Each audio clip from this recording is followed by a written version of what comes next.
क्यों सोना चाहिए? क्यों, अगर मैं नहीं सोऊंगा तो मेरी ब्रेन और बॉडी के साथ क्या होगा? तो पहली बात तो ये समझना है कि जब हम सोते हैं हम एक स्टेज में नहीं रहते। तो हमारी अब कुछ ट्रैकर्स ने मदद करती है, लोगों को समझ आ गया है, light sleep, deep sleep, REM sleep, dream sleep. तो एक तो पहले ये समझना है कि हम कुछ स्टेजेस में गुजरते हैं और हर एक स्टेज का कुछ अलग पर्पस है। चलो, और हर एक स्टेज में हमें कितना समय बिताना चाहिए ये भी कुछ अब सेट है।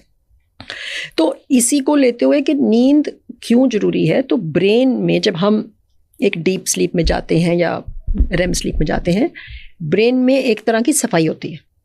इमेजिन करो कि ये रूम है, बहुत क्लटर्ड है, तो एक वैक्यूम क्लीनर आके ज़्ज़ करके सारी सफाई कर देगा। तो अगर हम वो सफाई नहीं करेंगे तो सारा जंक बोलो, गंद बोलो, क्लम्प्स बोलो, वो मटेरियल रह जाता है। तो अब एक तो ये देखा गया है कि वो नींद में ही सफाई होती है। तो अगर आप नहीं सोओगे तो ब्रेन की सफाई नहीं होगी, तो कचरा भरेगा।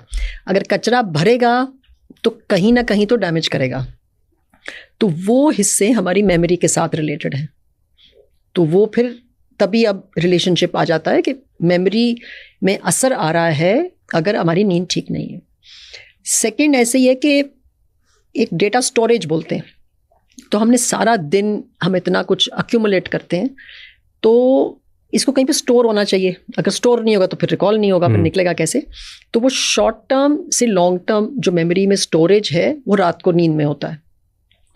सो एक इसका एग्जांपल हम देते हैं, जैसे कि आप पेन ड्राइव या फ्लैश ड्राइव से हार्ड डिस्क में डाल रहे हैं, तो अगर नहीं डालेगा तो वो फ्लैश ड्राइव में रह के फ्लैश ड्राइव गुम गई तो कहानी खत्म।